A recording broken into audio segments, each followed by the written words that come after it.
अस्सलामुअलैकुम। आज की कहानी एक ऐसी लड़की की कहानी है जिसका रेप किया जाता है और ये रेप एक छोटा लफ्ज़ हो सकता है जब आप जानेंगे उस लड़की के साथ क्या कुछ होता है। ये इंडिया का वो दर्दनाक केस था जिसने पूरे इंडिया को एक गम में मुब्तला कर दिया था।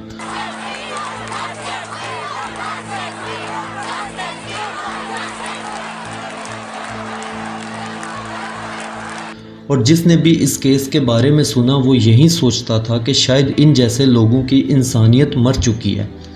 और ये हकीकत यही थी, जिन लोगों ने उसके साथ ऐसा किया वो इंसान हो ही नहीं सकते। कहानी इंडिया की है। एक 23 साल की लड़की निर्भया जो अपने माँ बाप के साथ पालम गांव में रहती थी और देहरादून में वो पढ़ाई करती थी। उसका एक दोस्त था जो सॉफ्टवेयर इंजीनियर था। बात है 16 दिसंबर 2012 की।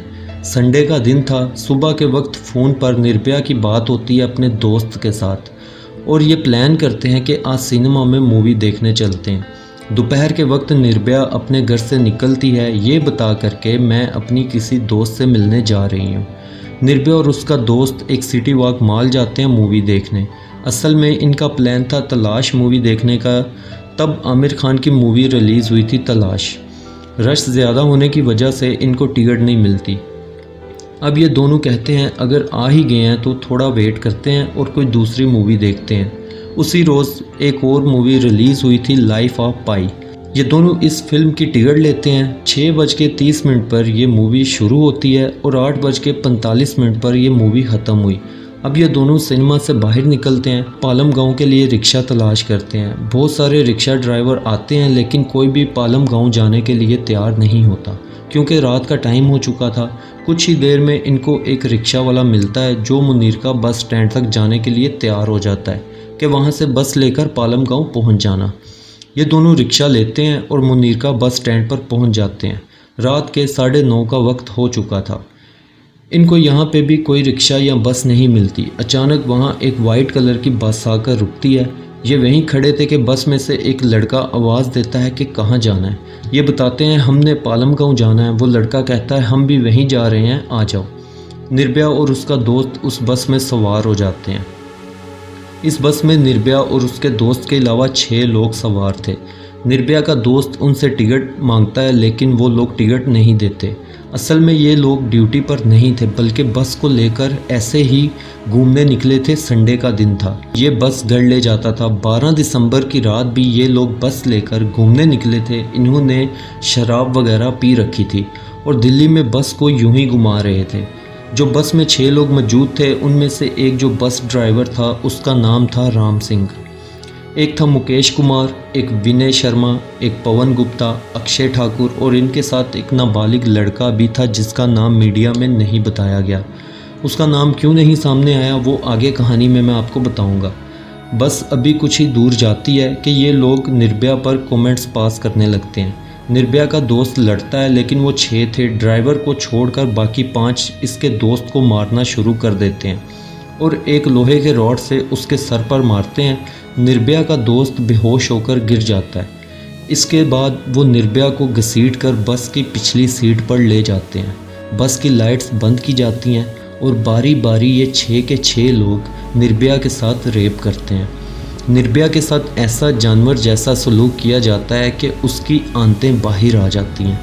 हमारे पेट के अंदर का जो हिस्सा होता है वो उसके प्राइवेट पार्ट से बाहर आ चुका था। आई एम सॉरी, मुझे ये बताते हुए बहुत अफसोस हो रहा है। रात 10 बजे से 11:30 तक ये निर्भया के साथ रेप करते हैं और बस अभी भी दिल्ली की सड़कों पर घूम रही थी। संडे का दिन, रोड पर रश, लेकिन किसी को नहीं पता था कि इस बस में क्या हो रहा है। बस के शीशे काले थे और अंदर पर्दा लगा हुआ था। तकरीबन अगले 1.5 घंटे तक ये 6 लोग निर्भया के साथ ज़बरदस्ती करते हैं। निर्भया के साथ वो कुछ किया जाता है कि शायद कोई जानवर भी ऐसा ना करता। जब इन जानवरों को लगा कि इनकी भूख मिट चुकी है, इन्होंने देखा निर्भया अपने ही खून से लथपथ थी। उन 6 में से एक ने कहा ये मर चुकी है शायद। जब इनको लगा कि ये मर चुकी है तो इन्होंने सोचा इसके साथी को भी मार देते हैं। इन्होंने निर्भया के दोस्त के सर पर फिर से उसी लोहे के रॉड से हमला किया। अब ये लोग निर्भया और उसके दोस्त की सब चीज़ें लेते हैं, पर्स, पैसे, मोबाइल वगैरह, और इनके सारे कपड़े उतार देते हैं। थोड़ी देर बाद ये लोग एक सुनसान जगह देखते हैं, बस रोकी जाती है। निर्भया और इसके दोस्त को बस से बाहर निकालते हैं बिना कपड़ों के और रोड पर फेंक देते हैं। इनका प्लान था कि इन दोनों को बस के नीचे कुचल देते हैं, एक एक्सीडेंट लगेगा। जैसे ही ये लोग बस इनके ऊपर से गुजारने लगते हैं, निर्भया का दोस्त थोड़ा होश में था, उसने निर्भया को खींचा और रोड की साइड पर लेता है। वो लोग बस लेकर निकल जाते हैं क्योंकि वो लोग भी घबराए हुए थे।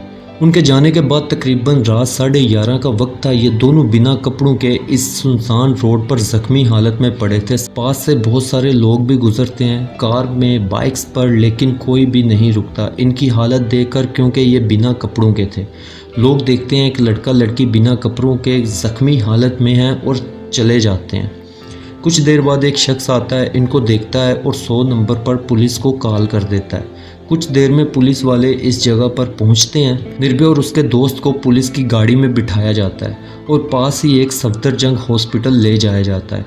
सफदरजंग इमरजेंसी में इन दोनों को भेजा जाता है। इन दोनों के जिस्म को चद्दर से ढका जाता है। जब पहला डॉक्टर आता है तो निर्भया को देखते ही कहता है, ये किसकी लाश ले आए हो, ये तो मर चुकी है।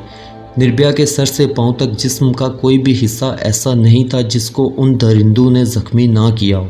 डॉक्टर फिर भी निर्भया का इलाज करना शुरू करते हैं, लेकिन उनको उम्मीद बहुत कम थी। निर्भया की सिर्फ सांसें चल रही थी, बाकी वो तकरीबन मर चुकी थी। एक दिन गुजरता है, बात मीडिया में आती है। जिसने भी निर्भया की न्यूज़ सुनी वो गम में मुब्तला हो गया। लोग गुस्से में आ जाते हैं। अब लोग रोड पर निकल चुके थे और सबकी ज़ुबान पर सिर्फ एक ही लफ्ज़ था, जस्टिस फॉर निर्भया।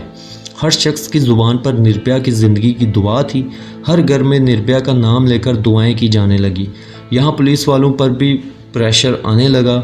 ये एक बड़ा केस बन चुका था। पुलिस सिटी के सारे कैमरास को चेक करती है। सीसीटीवी के ज़रिए इस बस का नंबर ट्रेस किया जाता है। नंबर ट्रेस करने के बाद इस बस तक पहुंचा जाता है। पुलिस इन्वेस्टिगेशन के बाद अब एक एक करके इन 6 लोगों को गिरफ्तार किया जाता है। ये जो 6 लोग थे, इनमें राम सिंह जो बस ड्राइवर था, मुकेश सिंह राम सिंह का छोटा भाई था, विनय शर्मा जो जिम ट्रेनर था, एक पवन गुप्ता था जो फ्रूट का काम करता था, अक्षय ठाकुर जो एक मजदूर था, एक 17 साल का लड़का जिसकी पहचान और नाम मीडिया में डिस्क्लोज़ नहीं हुआ क्योंकि वो नाबालिग था। और इंडिया में कानून है 18 साल से कम उम्र वाले को 3 साल से ज़्यादा सज़ा नहीं दे सकते। इन 6 के 6 को गिरफ्तार करने के बाद जेल भेज दिया जाता है। यहाँ निर्भया की हालत दिन ब दिन ख़राब होती गई क्योंकि निर्भया के बहुत से ऑर्गन ख़राब हो चुके थे और इन्फेक्शन फैलने का डर था। 26 दिसंबर के दिन निर्भया को स्पेशल प्लेन से गवर्नमेंट के खर्चे पर सिंगापुर माउंट एलिजाबेथ हॉस्पिटल ले जाया जाता है। 2 दिन बाद 29 दिसंबर को सिंगापुर से खबर आती है कि निर्भया की मौत हो चुकी है। यहाँ दिल्ली में लोगों का गुस्सा और बढ़ जाता है। कानून की बहस, लोगों का हंगामा, सड़कों पर धरना, सब कुछ होता है। इन जालिमों को जल्द से जल्द सज़ा देने की लोग मांग करने लगते हैं। जब इनको गिरफ्तार किया गया तो जेल जाने के कुछ महीने में इन 6 में से एक राम सिंह जेल में ही सुसाइड कर लेता है। इनमें से एक नाबालिग था जिसको 3 साल से ज़्यादा सज़ा नहीं दी जा सकती थी। केस को फास्ट ट्रैक कोर्ट में भेजा गया। 10 सितंबर 2013 को कोर्ट ने मुकेश, विनय, पवन, अक्षय को गिल्टी करार दिया। 13 सितंबर 2013 को उन्हें डेथ सेंटेंस दे दिया गया। जुवेनाइल को सिर्फ 13 साल की सज़ा मिली क्योंकि उस वक्त वो माइनर था। उसे 2005 में बाल सुधार घर से छोड़ दिया गया। कहा जाता है कि इस नाबालिग लड़के ने सबसे ज़्यादा जुल्म किया था और अब वो कहाँ है, कैसा है, क्या करता है, कोई नहीं जानता। राम सिंह वैसे ही सुसाइड कर चुका था। वक्त गुजरता गया, महीनों से साल और साल से सालों गुजर जाते हैं। 2020 का साल आ जाता है। 20 मार्च 2020 सुबह 5:30 पर तिहाड़ जेल में चारों को एक साथ फांसी दे दी जाती है। 7 साल तक केस चला, लेकिन आखिरकार निर्भया को इंसाफ मिला। ये थी निर्भया की दर्दनाक कहानी। आगे भी आप लोग जो कहानियाँ सुनना चाहते हैं आप मुझे कमेंट सेक्शन में बता सकते हैं। इंशाल्लाह मैं वो कहानियाँ ज़रूर आपके लिए लेकर आऊँगा। जो लोग मेरे चैनल पर न्यू हैं, चैनल को सब्सक्राइब कर दें। अपना ख्याल रखें। अल्लाह हाफिज़।